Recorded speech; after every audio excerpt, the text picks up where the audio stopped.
conforme prometido aí para nossa audiência, a partir de agora você acompanha uma entrevista exclusiva com a deputada federal Rosângela Moro, do União Brasil, que já está aqui nos nossos estúdios. Deputada, boa tarde, seja muito bem-vinda. Boa tarde, Rafaela, boa tarde, João, boa tarde para quem nos assiste. Obrigada pelo convite de estar aqui. Muito bem, a gente começa falando, inclusive, né, sobre uma questão que impacta o Paraná, que as pessoas até vão estranhar, né, a deputada federal por São Paulo falando, mas, de fato, essa ação direta de inconstitucionalidade que foi apresentada lá no Supremo Tribunal Federal e que pode atingir a paz aqui do Estado, tem mobilizado diferentes forças políticas. Inclusive, até vou registrar que no Paraná, recentemente, houve ali uma comitiva de deputados estaduais, presidente da Assembleia Legislativa, também fazendo um apelo, né, em relação a isso. Deputada, qual é o risco, né, e o que está em jogo em relação a essa discussão sobre os recursos para as APAES do Paraná? Excelente. Bom, só lembrar que eu trabalhei com as APAES aqui do Paraná por mais de 10 anos. Eu fui procuradora jurídica das APAES, então eu conheço um pouquinho a história das APAES. No estado, a gente não pode deixar as APAES perderem esse espaço e ser prejudicada no trabalho que é de muita relevância que elas fazem. Aqui no Paraná tem algo em torno de 326 APAES, mais umas entidades que fazem a mesma coisa, que a gente chama de co-irmãs, e que prestam esse serviço de educação, assistência e saúde para 47 mil famílias. É muita gente que pode vir aí ficar desamparada deste serviço essencial. Por que surgiu essa discussão agora? Porque a Federação das Associações das Pessoas com Síndrome de Down ajuizou uma ADI, uma ação direta de inconstitucionalidade, no Supremo Tribunal Federal para declarar a lei do Estado do Paraná inconstitucional. É histórico que aqui no Paraná, desde a década de 70, a educação especial ela vem sendo prestada pelas APAES e rede conveniada e também pelo próprio Estado.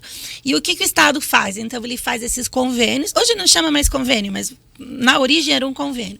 Ele, ao invés dele prestar o serviço, ele paga o serviço para a rede conveniada fazer. E assim as APAES têm esse modelo de contratação desde a década de 70. Ora, o Estado do Paraná, conforme era o governo, ele ia adaptando. Então, ora ele dava o próprio profissional do quadro próprio do pessoal, ora ele paga um per capita. O argumento da Federação Down é que, ao invés de, então, pagar para as entidades, que aumente o recurso para a escola regular receber todo mundo.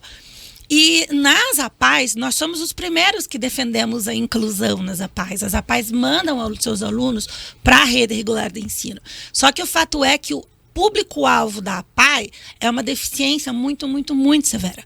Você entra numa APAE, às vezes você tem a sensação que você está entrando numa clínica ou num ambiente muito similar a um ambiente hospitalar, porque é mais que cadeira de roda, é mais que um aparelho auditivo, é mais que um tradutor de Libras, entende? Então, muitos não conseguem se alimentar sozinhos, muitos não conseguem fazer sua própria higiene sozinhos. Então, é uma discussão e o que nós defendemos? Claro, os que têm condições de ir para a rede regular, desde que a rede regular também tem que fazer seu papel e está pronta para receber esse público. E mais, né? Por que não conviver esses modelos e deixar a família? É uma discussão que deixar a família optar. Porque tem muitos casos, Rafaela, que a família coloca a pai, né? Não, encaminha o aluno para a rede regular. E eles voltam pedindo, pelo amor de Deus, deixe meu filho voltar. Porque não está conseguindo ter o aprendizado que na PAI tinha. E o desenvolvimento que na PAI ele tinha. Deu para entender bem. A questão, é claro, agora está na mão do Supremo Tribunal Federal decidir se vai mexer nesse modelo, ou se vai manter. A gente viu, e como eu pontuei aqui, outros deputados também fazendo esse apelo, né? E aí eu queria entender essa atuação, porque muita gente pode dizer, mas a senhora não está deputada por São Paulo, faz atuação para o Paraná, pode, por exemplo, buscar de que maneira uma pressão para reverter ou para garantir que as coisas se mantenham como vieram até agora? Sim, excelente pergunta. Primeiro, eu sou deputada federal por São Paulo, sou natural do Paraná e eu tenho um vínculo umbilical com as APAES, porque eu trabalhei mais de 10 anos com elas aqui no Paraná. Então, eu não poderia me furtar de vir aqui e fazer essa defesa. Segundo, essa ação corre no Supremo Tribunal Federal, ok? Mas também tem uma PEC que estava lá quietinha, tramitando no Senado, que também comprometia a redação dela, comprometia o direito dessas pessoas na medida em que tornava esse ensino das APAES no Paraná, que são escolas, como uma espécie de contraturno complementar. E as APAES aqui no São Paulo, por exemplo, elas são complementares no contraturno.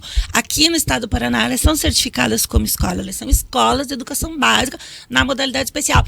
E sendo deputada por São Paulo ou pelo Paraná, o fato é que as leis são nacionais. No Congresso, a gente trabalha com leis que vão valer para o Brasil inteiro. O senador Sérgio Moro apresentou umas emendas nessa PEC, a PEC 52.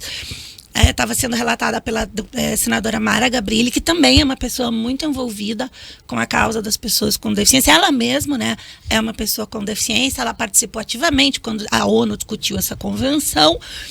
E ela foi muito solícita ao incorporar as sugestões do senador Sérgio Moro, já tem as assinaturas. Eu olhei ali também com muito cuidado, porque a gente tem que garantir que... Eu defendo a convivência dos dois modelos. Bom, a gente vai acompanhar naturalmente como é que vai se desdobrar essa questão, mas ainda falando ali, né, sobre propostas que possam trazer impactos envolvendo crianças, recentemente, né, deu muita repercussão uma ideia que a senhora apresentou de ter lá o atendimento para as mães dos bebês reborn. Eu queria compreender melhor como é que seria essa proposta exatamente. Certo. Quando eu vi pelas redes, notícias, mães pedindo... primeiro eu vou dizer que eu sou absolutamente contra. Eu acho que se você usa o bebê reborn para um fim terapêutico, com começo, meio e fim, para tratar um problema emocional, uma pessoa com Alzheimer é usado, ou nos casos de luto, ok, tem que ter um acompanhamento terapêutico, começo, meio e fim, tratou, segue a vida. Agora eu vejo com muita perplexidade as pessoas tratando esses bonecos como se crianças fossem, a ponto de se achar no direito de pedir licença maternidade, ou uma vaga, uma prioridade na filha. Isso não pode acontecer. Então, quando eu vi isso, na hora eu pensei assim, tá faltando... Isso é uma fuga da realidade, tá faltando saúde mental para essas pessoas, né?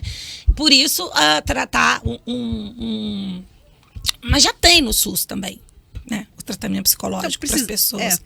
Foi um impulso ali, e para ter específico para isso, porque a gente tem que voltar para o mundo real, sabe? Acho que é disso que se trata. Mas ela precisaria de uma lei, por exemplo, precisaria de uma medida de apoio, precisaria... Porque a gente vê que não foi só, por exemplo, em Brasília, né? As câmaras... pulverizou em todo o país. E muito se levantou sobre essa discussão da relevância mesmo, de quantas crianças reborn estariam indo para as unidades de saúde, quantas mães precisariam de apoio. Qual é a leitura que a senhora tem em relação a essa pauta estar em discussão no legislativo, por exemplo, com multas, com outras ideias em relação a isso? Nós temos a liberdade de apresentar os nossos projetos, eles em algum momento, pela identidade temática, vão ser apensados e vai se construir alguma coisa em conjunto. Deputada, inclusive sobre esse aspecto, a senhora chegou a ser vítima de fake news ali? Chegaram a tentar distorcer um pouco desse assunto? Eu vi que nas redes sociais esse assunto veio à tona, até exigindo meio que uma prestação de contas no sentido de mostrar que a informação e da proposta não era bem aquilo que o pessoal tinha entendido, digamos. Quem nunca, né, sofreu uma fake news? Faz parte do jogo e a gente tem que sempre ter muita clareza, transparência. Né? O que eu tenho como meu eleitor, eu sempre trago muita clareza e transparência para o meu eleitor. Então, o que é fake a gente esclarece e segue vale. Bom, falando sobre questão de medidas, né, um assunto também que acaba tendo proporção muito grande é a questão da atuação da primeira-dama Janja da Silva. E houve um registro, né, de que a senhora iria protocolar, inclusive, né, um pedido na AGU para trazer lá informações sobre orientação normativa, né, em relação à atuação da primeira-dama. Existiu esse pedido? Teve alguma finalidade? Porque a senhora entendeu que era o caso de propor. Aqui em Curitiba tem vereadores também que vão questionando a questão de gastos com viagens da primeira-dama. Certo. Tem vários pedidos em relação... E o que me preocupa com relação à primeira-dama é que ela é uma primeira-dama, ela é esposa do presidente da República, mas ela não tem cargo. E o presidente Lula não quer nomear ela para nenhum cargo, porque se ele nomeia, automaticamente a lei de acesso à informação incide sobre ela. Então o presidente Lula deixa ela nesse campo de sombras, que não tem a legislação que incide, e ela usa um poder que ela não tem para se colocar em nome do Brasil, dos cidadãos, e gastando sem nenhum controle o dinheiro. Então, é essa a questão. Então, o que eu apresentei? Eu apresentei um projeto que ficou conhecido como projeto anti-Janja. Então, vamos mexer na lei de acesso à informação para colocar lá que quando houver uma primeira-dama que seja representante, seja mandatária pelo presidente da República, que a lei de acesso à informação tem que incidir. Ela tem um gabinete, ao que tudo indica, com 20 assessores. Ela lida com o orçamento, né? Então, ela tem que... Não existe bônus sem ônus. É disso que se trata. E daí eu apresentei o projeto anti-Janja, apresentamos vários requerimentos de informação para a AGU também. Só que tem um prazo de até 90 dias, prorrogáveis por mais 90 dias. Então, o projeto não foi distribuído ainda pelo presidente Hugo Mota. A gente está vindo de uma... Vocês acompanham, né, na Câmara? A gente está vindo teve as viagens, os compromissos internacionais, a oposição travando com a obstrução. Então, não foi pautado ainda. Mas o fato é que nunca ninguém imaginou que a gente precisasse regulamentar uma posição de primeira-dama, porque agora a gente está diante de uma coisa bizarra. E chegou a ter, desculpa, João, chegou a ter a leitura se há apoio, se tem uma tendência de aprovação dentro desses trâmites, essa questão? Muito apoio. Assinaram junto comigo 24 colegas e tem um outro PL também apresentado, eu não me lembro o nome do colega agora, do PL, projeto de lei do Partido PL, que para regulamentar assim, uma função da primeira-dama, eles vão caminhar juntos. Deputada, na avaliação houve até um avanço de que pelo menos a agenda diária também já começou a ser divulgada, numa ideia de que é preciso dar transparência. Mas ela divulga uma agenda no Instagram daquilo que ela quer. Não, transparência é transparência, dinheiro público é dinheiro do contribuinte. Acho que nós temos o direito de saber aonde o dinheiro está sendo empregado. E nesse limbo jurídico ela não pode ficar. Então, ela que não faça isso, ou ela que seja nomeada, então, menos pior. Nomeada de uma vez, para daí a lei incidir sobre ela. O relatório da Transparência Internacional, ele também tinha feito pedidos. E quando o gabinete, o Planalto, responde, fala lá na resposta do Planalto exatamente assim: não incide a lei da transparência e a lei de acesso à informação sobre as da primeira-dama, porque ela não tem cargo. Então é disso que se trata. E Lula não vai dar um cargo para ela. Bom, e a gente vai aguardar desdobramentos em relação a esse andamento, né, da questão do projeto. Dito isso, preciso conversar um pouco também sobre questão política, né? Seu partido, inclusive, acabou de ensaiar aí um casamento, né, União Brasil, com o Partido Progressistas. Qual é a leitura que a senhora tem em relação, né, a essa união aí entre essas duas frentes? Eu acho que fortalece o partido. As eleições estão próximas. Estou acompanhando as conversas das lideranças no sentido de formar uma terceira via para enfrentar o Lula em 2026. E o que passa por Bolsonaro, porque não pode excluir Bolsonaro desse cenário, que Bolsonaro gosta ou não dele, Bolsonaro é um nome muito forte, é uma grande liderança. E eu acho que a federação dos nossos partidos, ela favorece, ganha força, ganha corpo para formar um campo da direita. A senhora falou sobre a terceira via, né? Aqui no Paraná nós temos um governador que vem sendo colocado, inclusive, como nome possível para essa corrida presidencial. A senhora tem uma avaliação sobre o desempenho do Ratinho no estado ou sobre como um potencial nome para concorrer à presidência da República? O Ratinho é um excelente nome para concorrer à presidência da República. Eu vejo os nomes assim fortes, né? Bolsonaro, vamos precisar ver qual vai ser o desfecho, porque ele está enfrentando as questões jurídicas. Do nosso partido tem o governador Caiado, muito bem avaliado. São Paulo tem o governador Tarcísio. Paraná tem o governador Ratinho. Zema. Então, eu acho que é possível sair uma composição daí. E voltando a falar sobre a questão da federação, olhando para a gente sabe que isso vai ter uma bancada enorme, vai dar, né, um potencial de tamanho realmente em relação ao que acontece hoje com a união de PP e União Brasil. Agora, aqui olhando para o Paraná, ainda parece que faltam alguns ajustes em relação à condução, né, de como ficariam algumas conversas. Como é que anda esse alinhamento do União Brasil com o PP de Ricardo Barros aqui no Paraná? A federação agora. A federação, exato. Como é que anda essa composição, essa conversa? Tem muito tempo até. Essa conversa é natural que aconteça. Eles vão praticamente definir quais vão ser os nomes, compor as possíveis legendas. Então, é natural que isso aconteça. E é uma conversa que acontece com as lideranças neste momento. É porque a gente sabe, assim, que olhando para o campo regional, a Lava Jato, ela foi um acontecimento marcante para o país, marcante para o Paraná. E dentro do PP, você tinha ali nomes, né, que também foram alvos de investigação, ou que então tinham posicionamentos muito críticos em relação à atuação da Lava Jato, e que agora parecem ali que estão entrando numa sintonia pela federação, né? Então não só pela federação, eu diria. Eu diria que a Lava Jato, ela foi a gente não pode trazer a política para dentro da Lava Jato. A Lava Jato foi um processo jurídico que alcançou alguns políticos. Começou no Paraná, mas a Lava Jato também teve seu trâmite no Tribunal Federal, Regional Federal de Porto Alegre, da 4ª Região.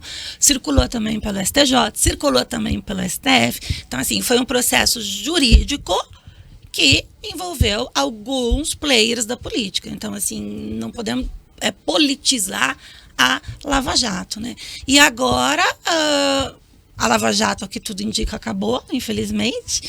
O senador Sérgio Moro hoje, né, não é mais juiz e está trabalhando na política, aprovando os projetos dele.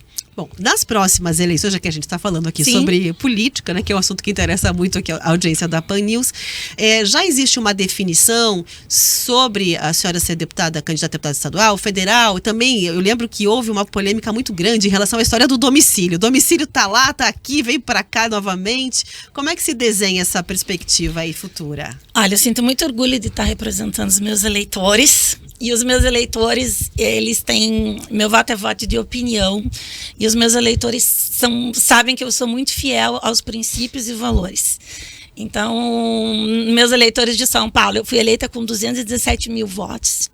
Né? É bastante voto. Eles me apoiam, eu não sinto nenhuma assim, reclamação, não vejo reclamação dos meus eleitores, eles me apoiam porque sabem que meu voto é voto de opinião. E mais, estando por aqui, eu estando por São Paulo, a legislação, aquilo que eu vou trabalhar é a mesma coisa.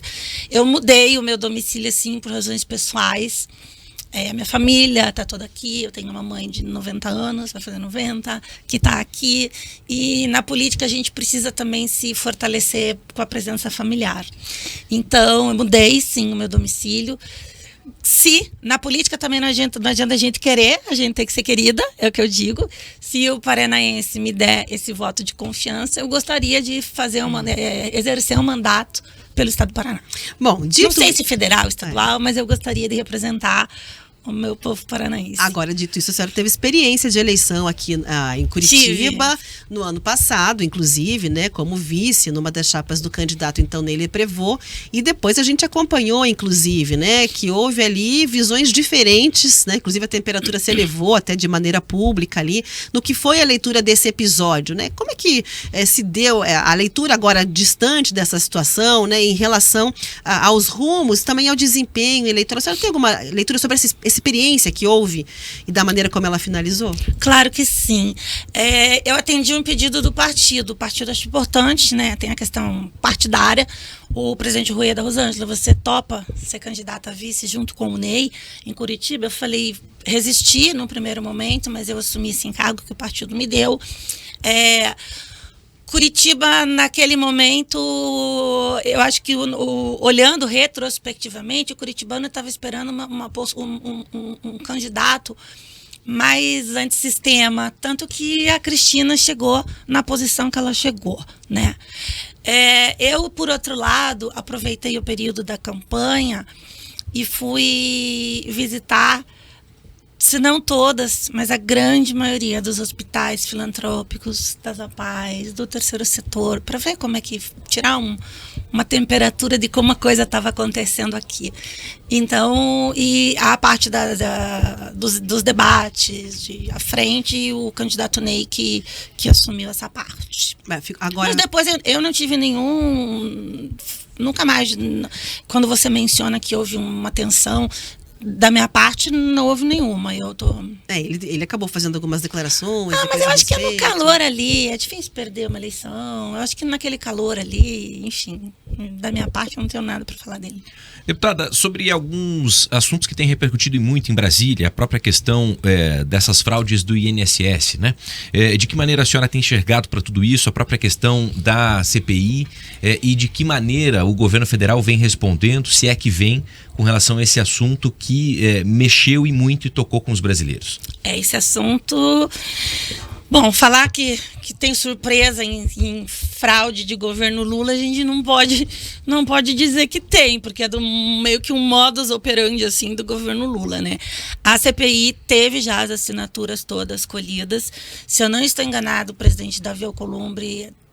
Tem a CPMI e a CPI, né? Das duas casas. Me parece... não. Vocês podem confirmar melhor, me parece que ele marcou uma data para leitura, então é importante que essa CPMI saia, precisamos sim passar a lupa em todos os documentos que a gente possa para apurar responsabilidades.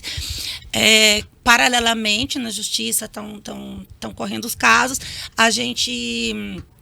Só me causa surpresa que os sindicatos e alguns administrados por parentes do presidente Lula, num primeiro momento, ficaram de fora, né, dessa investigação, o que a gente vai poder corrigir através da CPMI. A CPI, CPMI, muitas vezes tem aquela história, sabe como começa, mas não sabe como termina, que é uma frase clássica, além da história do terminar em pizza, né? Terá condições de trazer alguma resposta efetiva, um trabalho? A senhora avalia que é um bom caminho ter a comissão parlamentar fazendo essa apuração? Eu avalio, principalmente porque algumas pessoas, por vínculo próximo de parentesco com o presidente Lula, estão de fora das investigações. Então é na CPMI que a gente vai poder analisar e atribuir as responsabilidades e devolver esse dinheiro para essas pessoas. E depende um pouco do trabalho da relatoria e da presidência? Ou de que maneira essas peças também são fundamentais mas, assim, ali? Por enquanto, são assim... palpites, né, dos nomes ventilados para a relatoria, mas vamos ver como a coisa vai evoluir. Perfeito, quero agradecer imensamente aqui a conversa nessa tarde com a deputada federal Rosângela Moro, que falou sobre política, sobre mobilizações importantes para o Paraná em relação à educação. Muito obrigada pela presença e pela entrevista, deputada. Eu que agradeço, foi um prazer estar aqui com vocês e um abraço para os paranaenses que nos veem. Obrigado, deputada.